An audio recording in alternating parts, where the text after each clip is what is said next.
Dr. Maya Patel's hands trembled as she read the certified letter for the third time, her untouched coffee growing cold on the granite kitchen counter. Morning sunlight streamed through her bay window, illuminating the official letterhead of Willow Creek Estates Homeowners Association. The threat was clear: remove her unauthorized vegetation within 72 hours or face a $500 daily fine. Placing the letter down, she walked to her front window and gazed at her garden.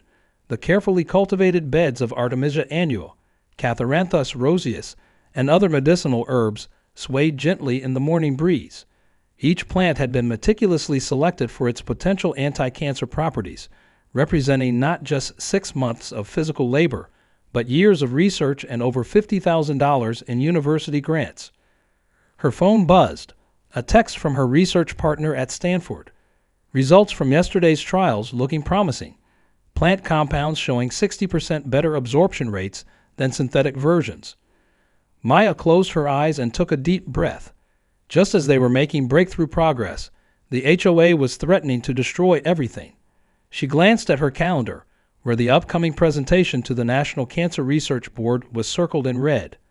How could she explain that her research garden had been demolished because it didn't match the HOA's approved plant list? The sound of expensive heels clicking on the sidewalk drew her attention back to the window. Victoria Sterling, HOA president and self-proclaimed guardian of property values, was making her morning rounds. Her silver hair was perfectly coiffed, her designer suit immaculate. She stopped in front of Maya's house, pulling out her iPhone 15 Pro Max. Maya's jaw clenched as Victoria methodically photographed each violation, occasionally zooming in on specific plants. The woman's diamond rings caught the sunlight as she typed notes, probably documenting how Maya's carefully maintained research garden was destroying the neighborhood's aesthetic appeal. Unable to watch any longer, Maya stepped outside. The morning air was crisp, carrying the subtle fragrance of her medicinal herbs. "Those plants you're photographing?" she called out, her voice steady despite her racing heart. "They're part of a cancer research project that could save lives." Victoria looked up, her perfectly lined lips curling into a smile that never reached her eyes. "Dr. Papo," she said, emphasizing the title with subtle mockery. "Section 7.3, 2 of our bylaws clearly states, all vegetation must be from the approved plant list. Your experiment simply won't do in our prestigious community.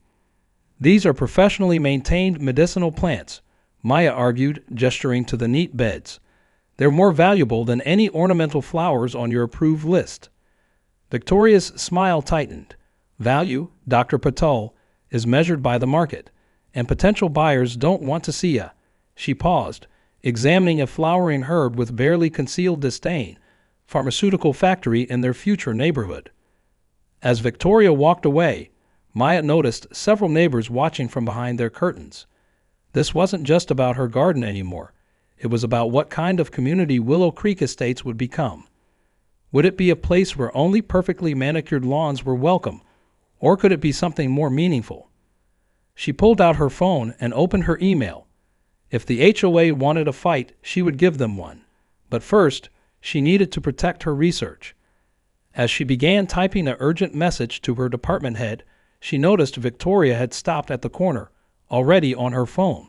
The battle for the Garden of Defiance had begun. The Willow Creek Estates Community Center buzzed with tension as residents filed in for the emergency HOA meeting. Maya sat in the back row, laptop open to her research data, watching as Victoria Sterling arranged herself at the head table like a queen preparing to hold court. The room smelled of coffee and anxiety. "Before we address Dr. Patel's situation," Victoria announced, tapping her gavel, "we have other violations to discuss." She smiled thinly, shuffling through a stack of photographs. "Mr. Chen, please step forward." 82-year-old David Chen slowly rose from his seat, leaning on his wooden cane. For 15 years, his vegetable garden had been the heart of the community. Local children learned about growing food from him, and his fresh produce regularly appeared on neighbors' doorsteps. "Your vegetable garden exceeds the permitted size by 40%, Victoria declared. "Furthermore, you've installed unauthorized irrigation systems and," she squinted at her notes, bamboo stakes that violate our height restrictions. Those vegetables feed people, Mr. Chen responded quietly, his voice carrying decades of wisdom. Last year alone, we donated over 500 pounds to the local food bank. My father taught me that a garden that feeds only one family is a garden that has failed its purpose. Before Victoria could respond, Sarah Rodriguez stood up. Her butterfly sanctuary, a carefully cultivated haven of native plants, had transformed a barren corner of her yard into a vibrant ecosystem. If Mr. Chen has to remove his garden, you'll have to explain why you're destroying an officially registered monarch butterfly way station. Rules are rules, Mrs. Rodriguez, Victoria replied coldly. Your butterfly habitat, while admirable, violates 6 different sections of our landscaping code. James Foster, a disabled veteran who lived alone at the end of Maple Street, cleared his throat.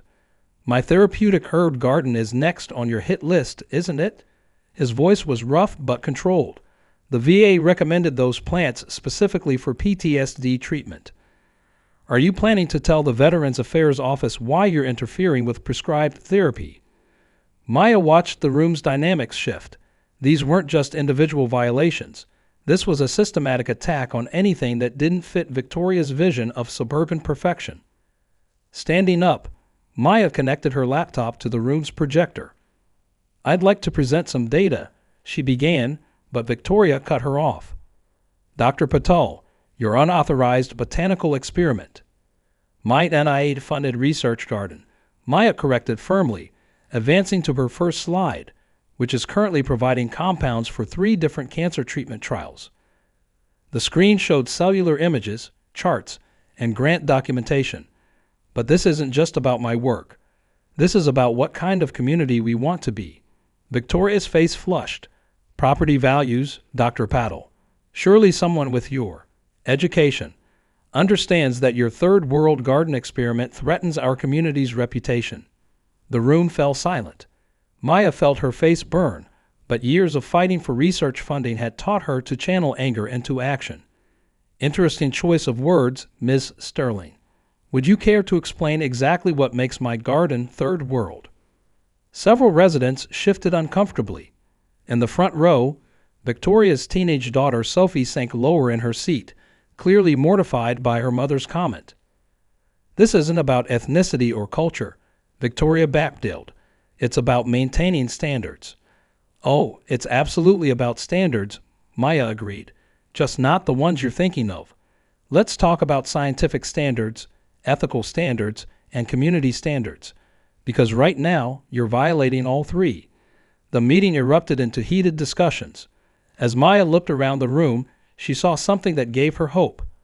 People were finally talking to each other, not just about each other. The roots of resistance were spreading deeper than Victoria had anticipated. Maya was elbow deep in soil, carefully documenting the growth patterns of her Artemisia specimens, when her phone exploded with notifications. Her graduate student, Aisha, had finally had enough of watching the HOA's harassment and contacted the local news station. The headline on Channel 7's website blared, HOA threatens to shut down cancer researcher's life-saving garden. Within hours, her quiet research garden became ground zero for a media circus. News vans lined the pristine streets of Willow Creek Estates, their satellite dishes reaching skyward like artificial trees. Reporters trampled Victoria Sterling's prized roses trying to get the perfect shot of Maya's endangered garden. Dr. Patel, called out a reporter from the Tribune, how do you respond to the HOA's claim that your research garden decreases property values? Before Maya could answer, another journalist chimed in, is it true that similar gardens in other communities have led to breakthrough cancer treatments? Maya adjusted her lab coat, soil still clinging to her gloves. This garden represents more than just plants, she began, choosing her words carefully. It's about the intersection of community and scientific progress. These plants could hold the key to more effective, less toxic cancer treatments. Her phone buzzed. Another email from Victoria Sterling. The HOA was doubling the daily fines to $1,000 and adding a threat of property liens. The timestamp showed 3 a.m. Victoria had clearly been up all night plotting her revenge for the media attention. But Maya had been busy too. Late yesterday, after the evening news crews finally left, she'd driven to the county courthouse. The clerk, a cancer survivor herself, had stayed late to help Maya dig through decades of property records. People forget that everything leaves a paper trail, the clerk had said, pulling out a dusty file from 1985. Even HOA boards. And there it was, the original HOA charter for Willow Creek Estates. Maya's hands shook as she read the faded text. Article IV, Section 12. The association shall encourage and protect vegetation that promotes community health and scientific advancement, recognizing the neighborhood's proximity to medical research facilities. The provision had been quietly amended in 2021, buried in hundreds of pages of documentation that most residents never read. Victoria's board had systematically stripped away the community's original vision of being a haven for scientific progress. Maya's phone rang. It was James Foster, the disabled veteran. "They're targeting everyone who spoke up at the meeting," he reported grimly. "I just got hit with violations for my wheelchair ramp being the wrong shade of gray." "Send me pictures," Maya replied, her mind racing. "And James, check your deed restrictions. I think we found something." She hung up to find Aisha standing at her garden gate, looking worried. "They're saying you have until sunset to remove everything," her student reported. "Victoria's hired a landscaping crew. They're staging equipment at the end of the street." Maya straightened up, brushing soil from her coat. "Tell the news crews to stay," she said firmly, "and call Mr. Chen and Mrs. Rodriguez. It's time everyone knew what Willow Creek Estates was meant to be." As if on cue, Victoria's Mercedes purred up to the curb. She stepped out, designer heels sinking slightly into the manicured lawn, a thick stack of papers clutched in her manicured hands. "Your little media stunt changes nothing, Dr. Papel," she called out, waving what appeared to be court documents. "In fact, it just made things much, much worse for you." Maya smiled, holding up the original charter. "Actually, Victoria, I think you'll find it changed everything." The weather alert blared across Maya's phone at 2:47 a.m., severe thunderstorm warning, possible flash flooding. She stood at her window, watching lightning illuminate the angry clouds gathering over Willow Creek Estates. The Weather Service predicted 8 inches of rain, more than the neighborhood's antiquated drainage system could handle. Maya had warned the HOA about this 3 months ago. Her research garden's deep-rooted medicinal plants and carefully engineered topography were designed to prevent soil erosion and manage water flow. She'd submitted a detailed report showing how similar landscaping could protect the entire community. Victoria had dismissed it as unnecessary fear-mongering. The first drops hit her window like bullets. Within minutes, the storm transformed into a torrential downpour. Thunder cracked overhead as Maya pulled on her rain boots and grabbed her emergency kit. Years of field work had taught her to be prepared for anything. Her phone rang. It was Mr. Chen. "The storm drains on Maple Street are backing up," he reported, his voice barely audible over the howling wind. "Water's rising fast." Maya grabbed her rain jacket. "I'm coming. Call James and Sarah. We might need help evacuating people." As she stepped outside, the wind nearly knocked her off her feet. Her garden's drainage systems were working overtime, channeling water away from homes. The contrast was stark. While her section of the street remained relatively stable, other yards were turning into muddy lakes. Headlights cut through the darkness as an expensive SUV hydroplaned to a stop. Victoria Sterling emerged, struggling with an umbrella that immediately turned inside out. Her designer rain boots, likely never used before tonight, sank into the mud. "This is your fault," she shouted over the storm. "Your unauthorized landscaping changes have disrupted the natural water flow." Maya stared at her in disbelief. "My garden is the only thing preventing worse flooding. Look." She pointed to where her carefully planted vetiver grass was holding the soil in place, while Victoria's pristine lawn was dissolving into a muddy soup. A crash echoed from down the street. Maya's heart stopped. It was Mr. Chen's house. The retaining wall Victoria had ordered him to build instead of his terraced garden had collapsed, sending a cascade of mud toward his foundation. "Help! Sarah Rodriguez's voice carried over the storm. "The water's coming into my basement." Maya sprang into action. "Victoria, either help or get out of the way. These are your neighbors, and they're in danger." To everyone's surprise, Sophie Sterling appeared, wearing practical work clothes and carrying sandbags. "Mom, stop arguing and help. My friends live in these houses." The next few hours passed in a blur of emergency responses. Maya's knowledge of soil systems and water management proved invaluable as they worked to protect homes. Mr. Chen's remaining vegetable garden terraces helped divert water from 3 houses. The root systems of Sarah's butterfly sanctuary prevented a complete hillside collapse. As dawn broke, the extent of the damage became clear. Homes protected by the unauthorized gardens had survived largely intact. Others faced significant repairs. News crews were already arriving, their cameras capturing the stark contrast between the devastated lawns and Maya's thriving garden. Victoria stood at Maya's property line, her perfect hair plastered to her face, designer outfit ruined. Behind her, several neighbors were filming with their phones, documenting the clear evidence of Maya's garden's benefits. "This changes nothing," Victoria insisted, but her voice cracked as she surveyed the damage to her own property. "The HOA regulations." "The regulations nearly got people hurt," Sophie interrupted, dropping another sandbag into place. "Maybe it's time for them to change." Maya watched the sunrise paint the storm clouds in shades of pink and gold. Sometimes, she reflected, nature itself provided the most powerful arguments. The morning sun cast long shadows across Maya's garden as she set up the last microscope station. After the storm, she decided that the best way to change minds was to open them first. Her Community Science Sunday event had started as a simple idea: let people see the magic happening in their own neighborhood. "Dr. Paddle."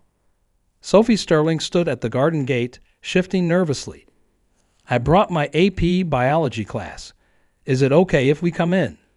Maya smiled, noting how different Sophie looked from her mother. The teenager wore practical jeans and a Stanford Medical School sweatshirt, a silent rebellion against Victoria's country club aesthetic. "Of course, set your bags down by the herb section. We're starting with plant cell structure." Within an hour, her backyard had transformed into an outdoor laboratory. Children crowded around microscopes, gasping in wonder at the intricate cellular patterns of medicinal plants. Parents who'd once complained about her garden now listened intently as she explained how traditional medicines were leading to breakthrough cancer treatments. "This leaf," Maya explained, holding up a specimen of Catharanthus roseus, "contains compounds we're using in our latest clinical trials. The same plant your ancestors might have used for healing is now helping us fight leukemia." Mr. Chen had set up a station next to hers, teaching children how to identify beneficial insects. "In my garden," he explained to a captivated audience, "we don't use pesticides. We let nature maintain its balance." A praying mantis perched on his shoulder, as if emphasizing his point. Sarah Rodriguez's butterfly sanctuary had become another popular stop. "Each species plays a role," she explained as a monarch butterfly landed on a young girl's outstretched hand. "When we destroy their habitat, we break links in a chain we barely understand." The event had gone viral on social media. #GardenOffDefiance was trending locally, with people sharing photos and videos of children discovering science in their own neighborhood. Other HOAs across the country began reaching out, asking Maya for guidance on establishing their own community research gardens. Even James Foster had found his place, teaching teenagers about hydroponic systems he'd developed for his therapeutic garden. "When you understand how things grow," he told them, "you understand how healing works." Maya noticed a familiar figure hovering at the edge of her property. Victoria Sterling stood alone, watching the activities with an unreadable expression. But it was what Victoria held that caught Maya's attention: a worn copy of her grandmother's journal, filled with pressed medicinal plants and handwritten remedies. Before Maya could approach her, Sophie's voice rang out excitedly from one of the research stations. "Dr. Patil, we found something unusual in this sample." Maya hurried over to Sophie's microscope, aware of Victoria slowly drawing closer to listen. The The teenager had indeed made an interesting observation about cell mutation in one of the experimental plants. This is exactly the kind of detail we look for in research, Maya explained, watching Sophie's face light up. Would you like to help document it? Could I?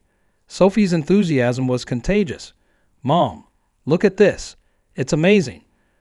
Victoria leaned in despite herself, peering through the microscope. For a moment, her carefully maintained facade cracked. It does look remarkable, she admitted quietly. A prominent environmental law firm had contacted Maya that morning, offering to represent her pro bono.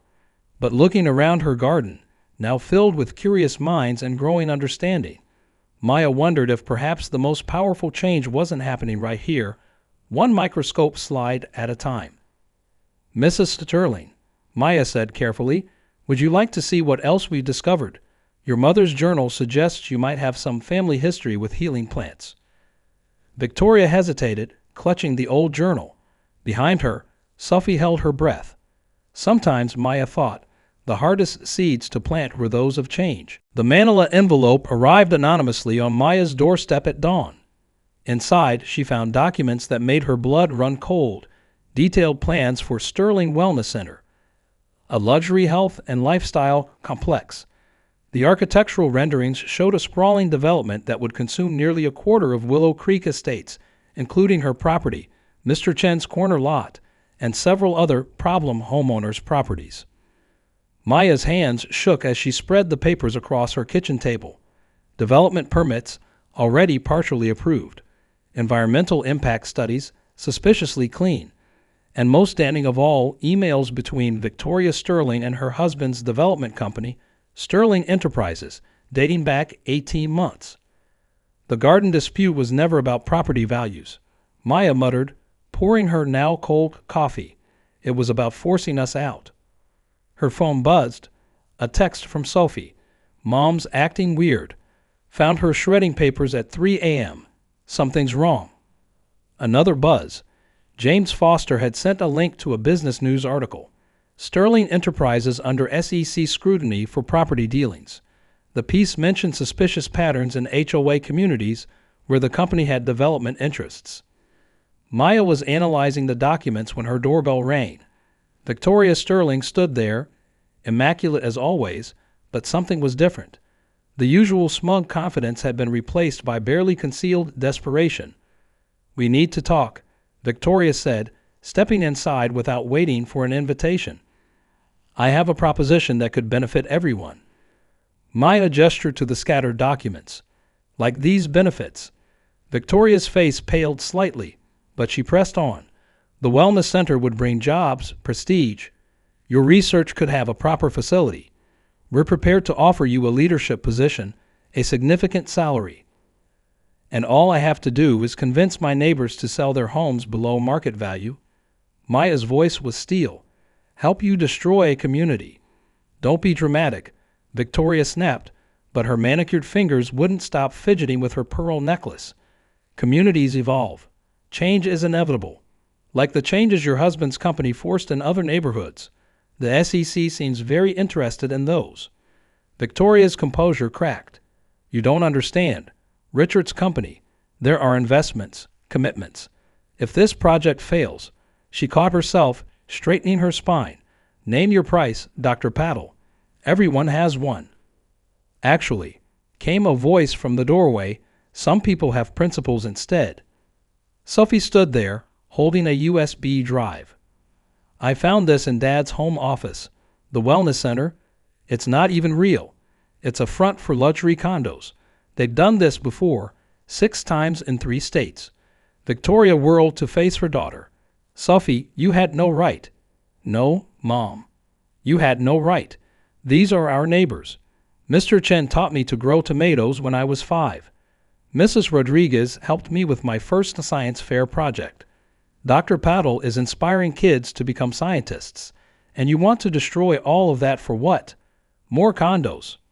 Maya watched the interplay between mother and daughter, seeing the exact moment Victoria realized she'd lost more than just a development deal.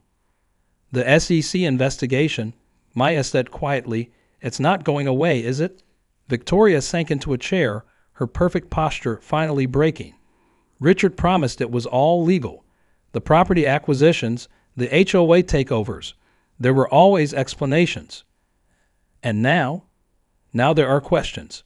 Too many questions. Victoria looked up, and for the first time, Maya saw real fear in her eyes.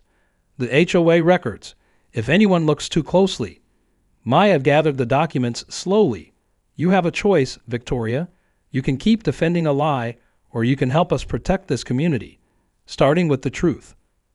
Outside, the morning sun illuminated Maya's garden, where breakthrough cancer treatments grew alongside ancient healing herbs. Sometimes, she reflected, the most bitter harvest yielded the sweetest fruit of truth. The Willow Creek Estates Community Center was packed beyond capacity for the emergency board election. Every chair was filled, with residents standing along the walls and spilling out into the hallway. The air hummed with tension and possibility.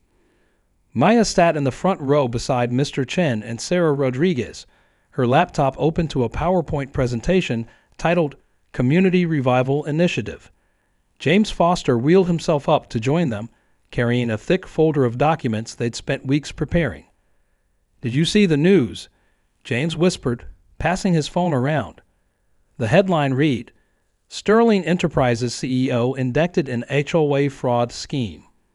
Richard Sterling's corporate mugshot stared back from the screen, his usual confidence replaced by shell-shocked defeat. Victoria Sterling was conspicuously absent, but Sophie sat across the aisle, surrounded by her AP biology classmates. They wore green ribbons, the same shade as Maya's medicinal plants, pinned to their shirts. The teenage resistance, as they called themselves, had been instrumental in gathering evidence and rallying community support. Judge Martha Anderson, a retired circuit court judge and longtime resident, called the meeting to order. "Before we begin the election," she announced, "we have some matters to address. First, the SEC has requested copies of all HOA financial records dating back 5 years. A murmur rippled through the crowd. Maya noticed several former board members shifting uncomfortably in their seats.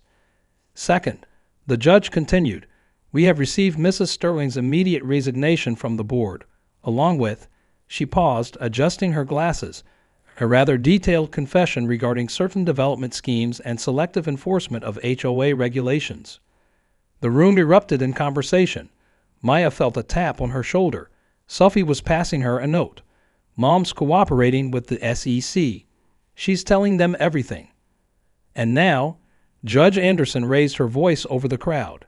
"Dr. Patel has a presentation on proposed changes to our community guidelines." Maya stood, connecting her laptop to the projector. The first slide showed a satellite view of Willow Creek Estates, with areas highlighted in different colors. "We have an opportunity," she began, "to redefine what our community stands for. The original charter of 1985 envisioned a neighborhood that balanced progress with preservation. Today we can return to that vision and expand it." Her presentation outlined a new framework, designated areas for research gardens, community agriculture, and environmental conservation. Mr. Chen's vegetable garden would become a teaching center for sustainable farming. Sarah's butterfly sanctuary would anchor a wildlife corridor. James's therapeutic garden would be the first of several healing spaces. "But what about property values?" called out a voice from the back, one of Victoria's former allies. Maya clicked to a graph. "Studies show that communities with green initiatives and scientific partnerships actually increase in value. 3 universities have already expressed interest in research collaborations with our neighborhood." The vote that followed was nearly unanimous. Judge Anderson was elected board president, with Maya, Mr. Chen, and Sarah joining as directors. James would head the newly formed Accessibility Committee. As the meeting adjourned, Maya noticed Sophie lingering by the presentation screen, studying the community plans with intense interest. "Your mother's cooperation made this possible," Maya said softly. "That couldn't have been easy for her." Sophie nodded, touching the green ribbon on her shirt. "She finally told me about Grandma, how she used to make medicines from her garden. Mom spent so long trying to be something else, she forgot who she really was." "And who are you going to be?" Maya asked, seeing the passion in the young woman's eyes. Sophie smiled, her face full of determination. "I just applied to Stanford's bioengineering program. I want to build on what you've started here, make it even bigger." Outside, the setting sun painted the sky in shades of possibility. Maya's garden had started as an act of defiance, but it had grown into something far more powerful, a seed of change, planted in the heart of a community ready to bloom. 1 year later, Maya stood in her expanded research garden, watching a group of Stanford medical students carefully harvesting leaves from her newest plant specimens. The morning dew sparkled on the foliage, and the air was rich with the promise of discovery. Dr. Patil, Sophie Sterling, now a first-year bioengineering student at Stanford, hurried down the garden path, her lab coat fluttering behind her. The preliminary results are in from the clinical trials. Maya's heart raced as she took the tablet from Sophie's hands. The data from their latest cancer treatment trials showed remarkable results, a 47% higher efficacy rate than traditional synthetic compounds. 3 years of research, cultivated quite literally in her own backyard, was finally bearing fruit. "Have you told your mother?" Maya asked, noting how much Sophie had grown in the past year. Gone was the uncertain teenager. In her place stood a confident young scientist. "She's actually the one who ran the final statistical analysis," Sophie grinned. "Mom's getting pretty good with research data since she started volunteering at the lab." Victoria's transformation had surprised everyone. After cooperating with the SEC investigation and serving community service hours in Mr. Chen's teaching garden, she discovered a passion for botanical research that had laid dormant since her own mother's passing. Now she managed the administrative side of Maya's expanding research program, her organizational skills proving invaluable as the project grew. The weekly community garden dinner was in full swing at the center of the neighborhood. Mr. Chen's vegetable gardens, now triple their original size, provided fresh produce for these gatherings. Children ran between the tables, their hands stained purple from harvesting blackberries.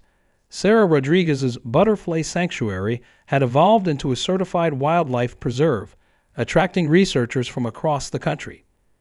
James Foster wheeled up to Maya's station, his therapeutic garden program now serving veterans from 3 surrounding counties. "The VA's approved full funding for the expansion," he announced. "They want to use our model nationwide."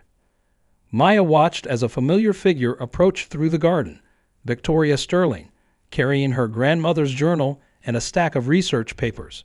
She traded her designer suits for practical gardening clothes, though she still managed to make garden gloves look elegant.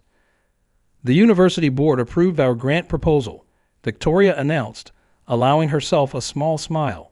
"Full funding for the next 5 years, and they want to establish a permanent research facility here in Willow Creek Estates." "In the same spot where you wanted to build luxury condos," Sophie teased, but there was no bitterness in her voice. Victoria's face softened. "Sometimes our biggest mistakes lead us to the right path. I just took the scenic route to get there." As the sun set over the community gardens, Maya took in the scene before her. Graduate students collaborated with retired residents on research projects. Children learned about science while helping with the harvest. The old divisions between neighbors had dissolved, replaced by a shared purpose. Judge Anderson, still serving as HOA president, joined them with a fresh batch of Mr. Chen's famous tomatoes. "The American Association of HOAs wants us to present at their national conference," she announced. "Apparently, we're becoming a model for how communities can evolve." Maya looked at her phone. Another text from the lab. More promising results, more possibilities for healing. Her garden of defiance had grown into something far beyond its original purpose. It had become a blueprint for change, a testament to the power of standing firm in what you believe. "You know what the best part is?" Sophie said, watching a monarch butterfly land on a nearby flower. "We're just getting started." Victoria squeezed her daughter's hand, then reached for a pair of garden shears. "Well then," she said, "let's get growing." Above them, the evening star appeared in the darkening sky, a reminder that even the smallest light can guide the way to transformation. In the garden that had started it all, hope continued to bloom, one plant, one person, one discovery at a time.